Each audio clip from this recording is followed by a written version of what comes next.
رضا اختر صاحب جو میلاد النبی صلی اللہ علیہ وسلم کے اظہار خیال فرما رہے تھے، اور یہ افلاک پہ قسمت کا ستارہ ہوتا،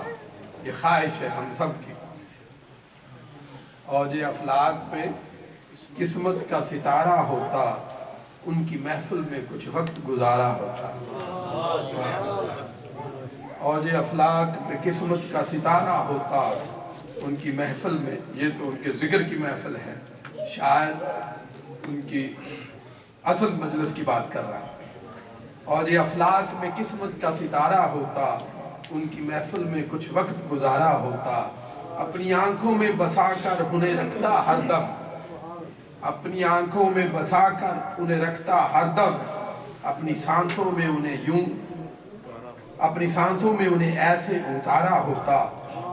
جان کرتا میں کئی بار نچھاور ان پر، جان کرتا میں کئی بار نچھاور ان پر، ان کے ابرو کا جو ہلکا سا اشارہ ہوتا، رشک کرتے میری قسمت پہ زمانے والے، رشک کرتے میری قسمت پر زمانے والے، ان کے ہونٹوں نے میرا نام پکارا ہوتا، ان کے ہونٹوں نے میرا نام پکارا ہوتا، اپنی لکھی ہوئی نعتیں میں سناتا ان کو، اپنی لکھی ہوئی نعتیں میں سناتا ان کو، گر میرا خواب حقیقت کو گوارا ہوتا۔ اب میں جس شخصیت کو دعوت دینے جا رہا ہوں، اللہ تعالیٰ نے انہیں حسن صوت کی دولت کی فراوانی عطا فرمائی ہے، جو نعت کو نعت کے رنگ میں اور نعت کے ڈھنگ میں پڑھتے ہیں، اور فخر پاکستان بلبل باغ مدینہ محترم سید زبیر مسعود صاحب جو پاکستان سے تشریف لائے، ان سے گزارش ہے کہ تشریف لائیں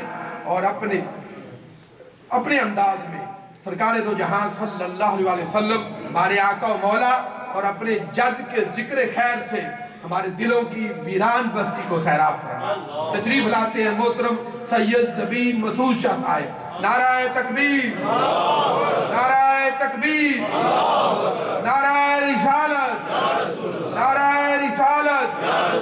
آمد مصطفیٰ، آمد مصطفیٰ، آمد مصطفیٰ۔